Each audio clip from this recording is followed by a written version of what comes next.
Vous voulez booster votre immunité et puis également favoriser la circulation à la fois sanguine et lymphatique. Je vous propose des accompagnements naturels. Bonjour à tous, j'espère que vous allez bien, que vous avez passé un bel été et puis que la rentrée s'est bien déroulée. Je vous propose une nouvelle vidéo qui va faire suite à la vidéo précédente, celle d'avant, sur les accompagnements naturels après les injections. Là, je vais vous proposer des accompagnements naturels pour pouvoir booster votre système immunitaire et puis également favoriser la circulation, donc à la fois sanguine et puis à la fois lymphatique. Alors les naturopathes pensent qu'il y a plusieurs leviers qui sont naturels pour vous aider à augmenter donc, votre immunité et puis surtout à favoriser la circulation des fluides et des liquides du corps, donc à la fois la circulation sanguine et puis également la circulation lymphatique avec la lymphe. Donc ces piliers sont tout d'abord la sphère psycho-émotionnelle avec la gestion du stress, la pacification des relations, la paix intérieure, le repos, etc. Ensuite, l'alimentation, sans négliger l'eau et puis les micronutriments et les vitamines.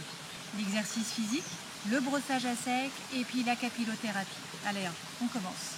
Le premier point, c'est la sphère psycho-émotionnelle.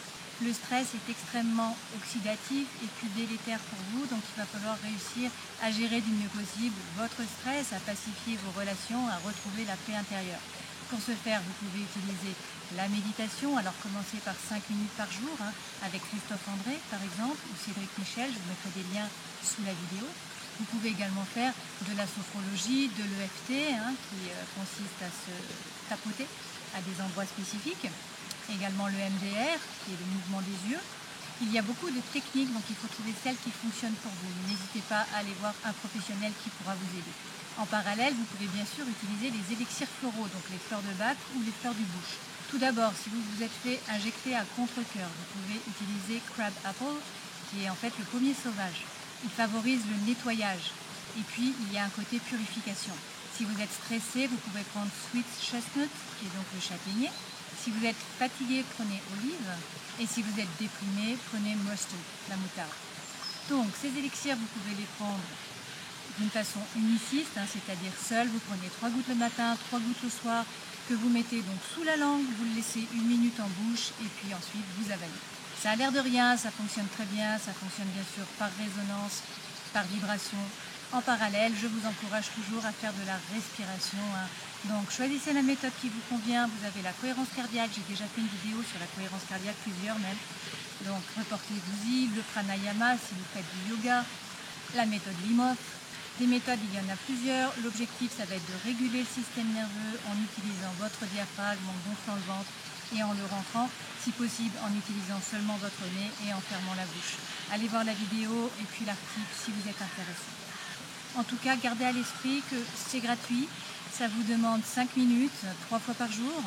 Les études prouvent que si vous faites donc 5 minutes 3 fois par jour et notamment avant les repas, afin de vraiment réguler le système nerveux et puis donc de favoriser la digestion, manger tranquillement, les effets physiologiques apparaissent au bout d'un mois. Donc testez, ça fait vraiment du bien, testez. Le deuxième levier, c'est l'alimentation. L'alimentation est le carburant de votre corps. Il faudrait avoir une alimentation hypotoxique. Donc c'est signalé, le premier qui en a parlé. Ça signifie qu'il faudrait augmenter les fruits et les légumes, donc les fruits en dehors des repas, donc pendant les collations du matin, de l'après-midi ou sinon au petit déjeuner, encore mieux. Donc ça, c'est un aliment qui vit encore, qui est plein de nutriments, de vitamines et de fibres, et puis également d'eau. Également les légumes, donc il faudrait favoriser, si vous n'avez pas de problème de ventre, les légumes crus, donc les crudités à chaque repas. Si vous avez des problèmes de ventre, bien sûr, vous ne prenez pas de crudités, puisqu'en fait vous êtes déjà en inflammation des intestins, donc les fibres vont encore en rajouter une couche. Par contre, vous pouvez manger des légumes crus, vous devriez avoir des légumes crus le midi et puis également le soir. Il faudrait aussi augmenter les oméga 3, les apports d'oméga 3 par jour. Donc ça, ce sont les bonnes huiles. Vous devriez utiliser de l'huile d'olive pour cuisiner. Et puis vous devriez rajouter sur tout ce que vous mangez des huiles oméga 3 crues, donc qui ne sont pas cuites. Ces huiles, c'est donc le lin, le chanvre, le noix, la cameline, la colza. Donc ça, ce sont des bonnes huiles, les oméga 3. Je vous laisse vous reporter à un article que j'ai écrit là-dessus.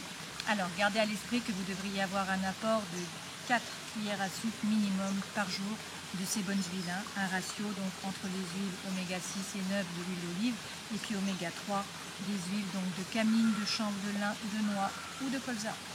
Ensuite, il faudrait diminuer en fait les entrées de produits qui ne sont pas physiologiques pour vous. Donc tous les produits qui sont mucogènes. Et là, on parle bien sûr des sucres, des céréales à gluten, des légumineuses et puis des produits laitiers.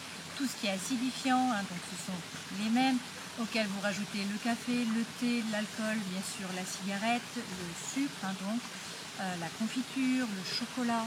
Et puis bien sûr tous les produits industriels qui vont contenir à la fois des conservateurs, des colorants alimentaires, et puis faire attention aux pesticides, aux polluants, etc.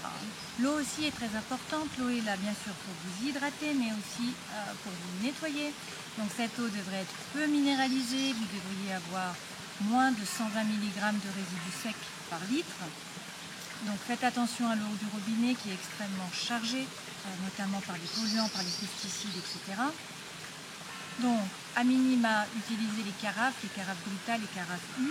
Bien sûr, il faut bien changer les filtres une fois par mois, sinon ça relargue. Donc ça c'est le minimum. Vous pouvez avoir des filtrations de type avec des filtres par gravité de type Berkey. Ça c'est l'idéal. Alors bien sûr ça coûte 200, 300 €, mais bon, vous l'utilisez tous les jours. Et puis les filtres à l'intérieur se changent tous les 10 ans, donc franchement c'est un bon rapport qualité-prix. Et puis sinon, si vous voulez vraiment partir sur des bouteilles, partez sur la Montrousse, la Montcalm, la Volvic, vous tournez.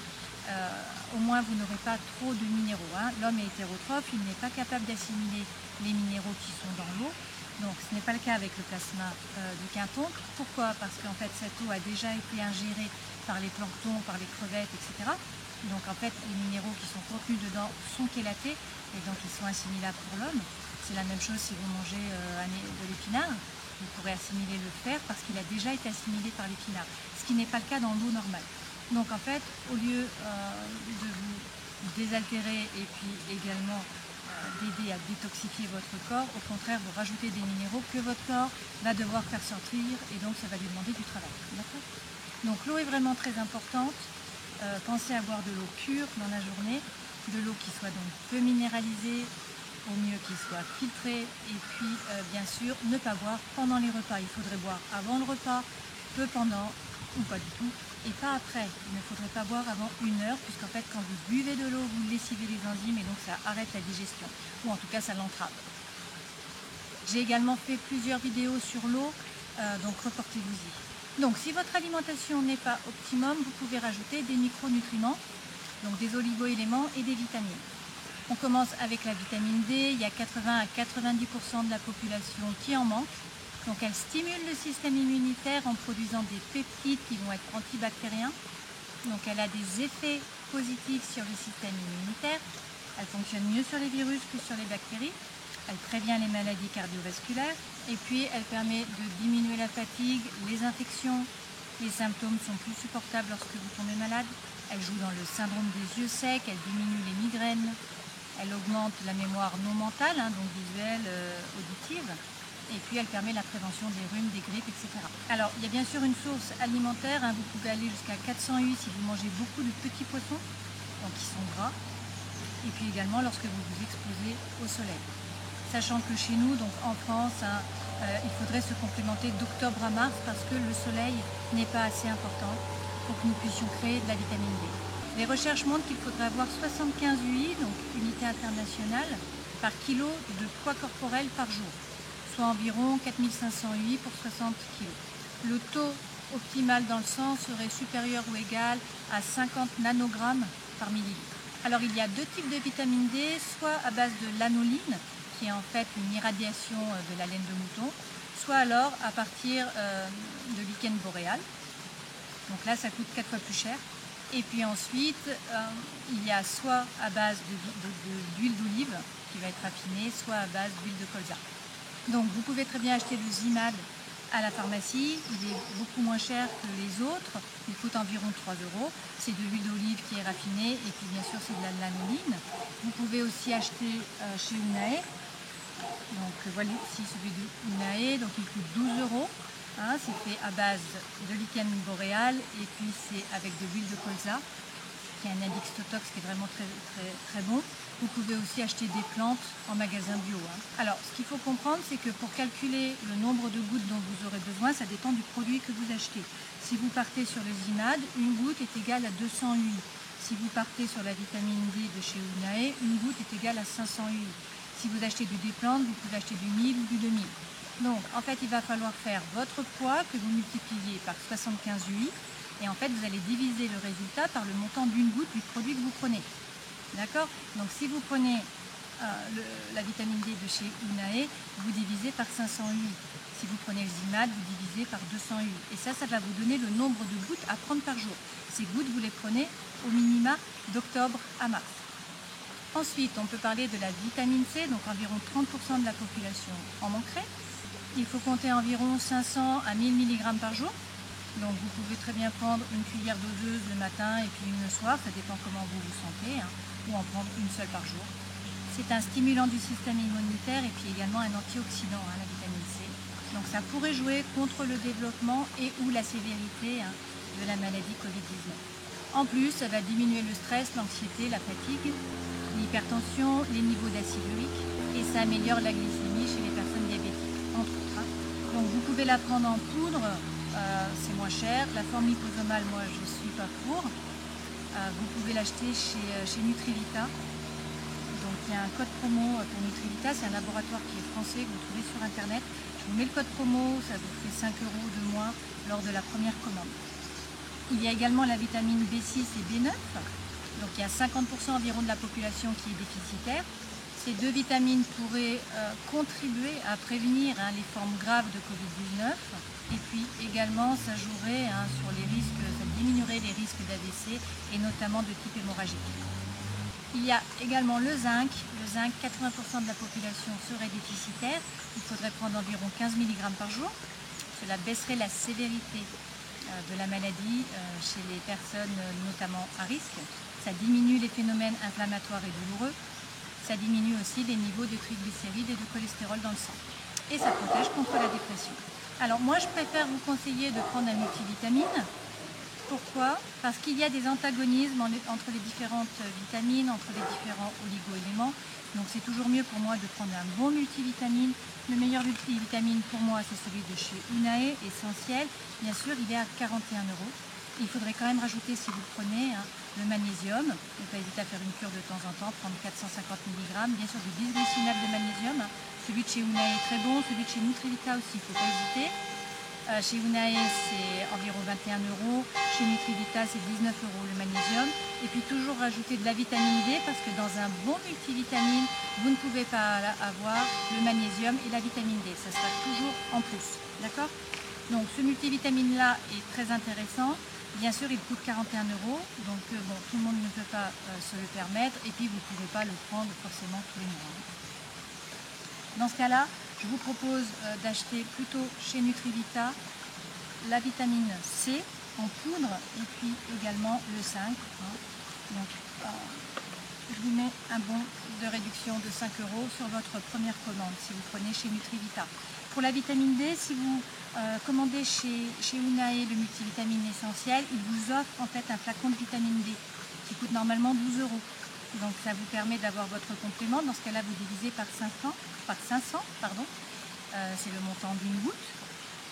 Et puis sinon, si vous prenez chez Nutrivita les différents, n'hésitez pas à prendre le Zimad en pharmacie ou sinon, bien sûr, toujours pareil, la vitamine D chez Unae à 12 € et puis sinon le Déplant qui est plutôt en magasin bio. Alors ensuite, le troisième levier, ça va être de remettre le corps en mouvement. Il faut vraiment bouger parce que l'objectif, c'est de faire circuler le sang et de faire circuler la lymphe.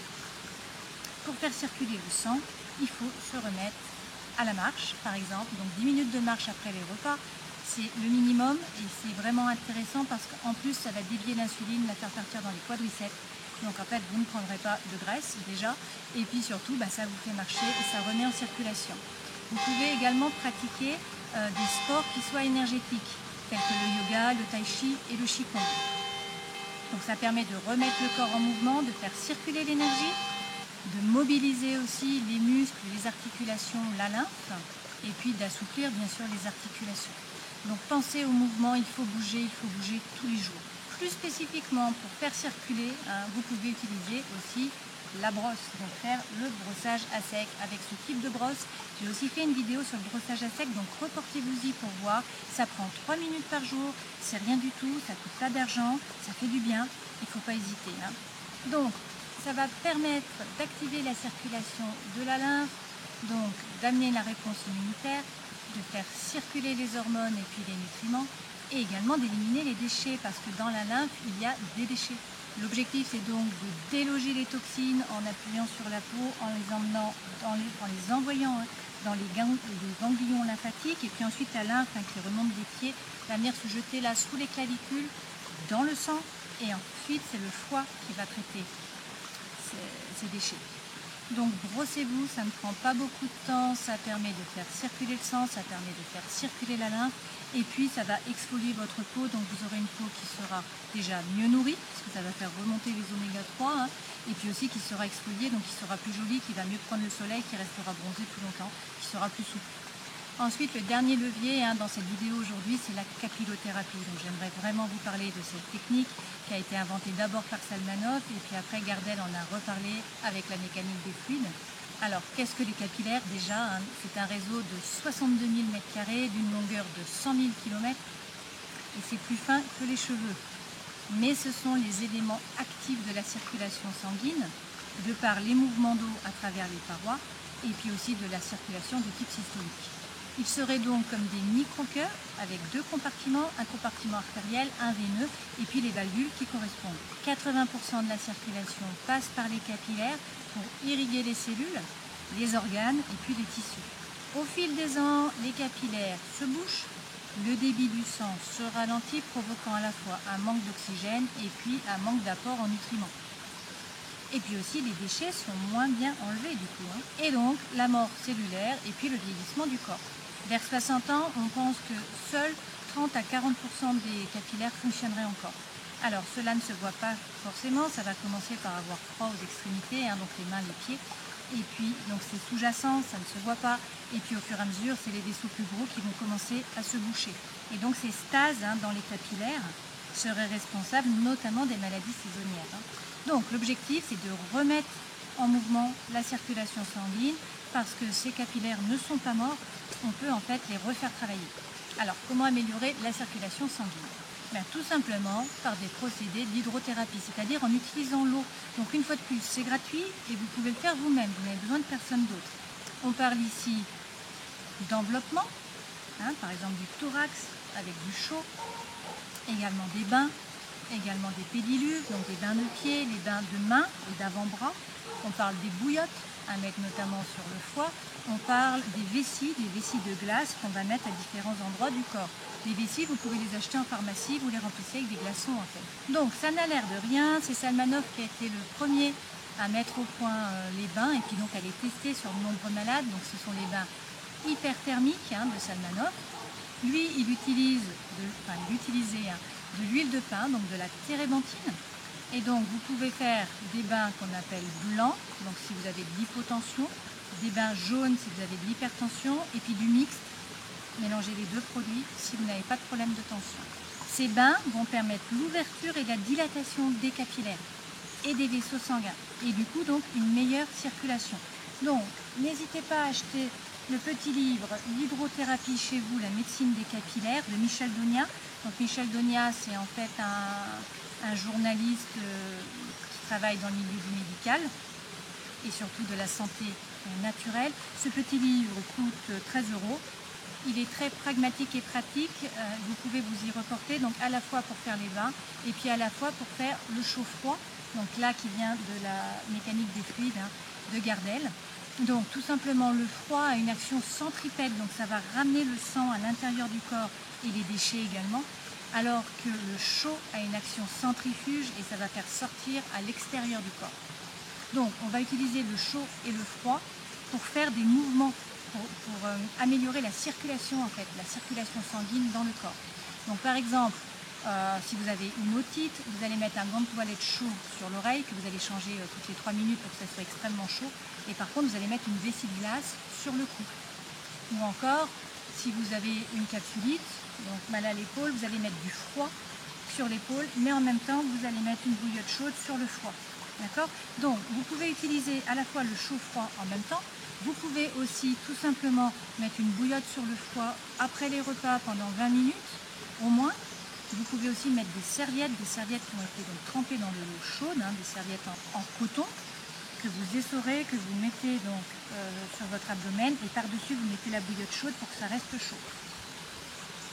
Vous pouvez aussi utiliser le froid, donc faire des douches froides selon la méthode Wim Hof, faire des douches écossaises sur les jambes pour faire circuler, faire des bains de pieds, donc vous pouvez faire des bains de pieds chauds auxquels vous allez rajouter des huiles essentielles. Vous pouvez également en faire des froids. Et puis pareil pour les mandibules jusqu'aux avant-bras. Par exemple, si vous avez mal à la tête, vous pouvez mettre du froid sur la tête et vous pouvez mettre vos avant-bras dans de l'eau qui est chaude avec du gros sel. Ça va dilater les vaisseaux et du coup le froid va faire au contraire une constriction. Du coup le sang avec le froid va retourner à l'intérieur du corps. Vu que c'est dilaté au niveau des mains, ça va partir dans les avant-bras et dans les mains et du coup vous n'aurez plus mal à la tête. D'accord? C'est un des moyens d'utiliser le chaud-froid. Donc pensez-y, c'est gratuit. Vous pouvez le faire tout seul, vous pouvez le faire dès qu'il y a un symptôme, vous pouvez le faire aussi en habitude un petit peu tous les jours. L'objectif, c'est vraiment de faire circuler, donc de remettre en circulation. Rappelez-vous que le milieu est tout, c'est le terrain qui fait tout, ce ne sont pas les virus. Le terrain, vous pouvez travailler dessus tous les jours, gratuitement, en utilisant tout seul, en utilisant ces différentes techniques qui sont naturelles. Il n'y a pas d'effet secondaire et ça ne peut que vous renforcer. Donc testez pour retrouver la pleine santé. Allez, je vous dis à une prochaine fois. Ciao.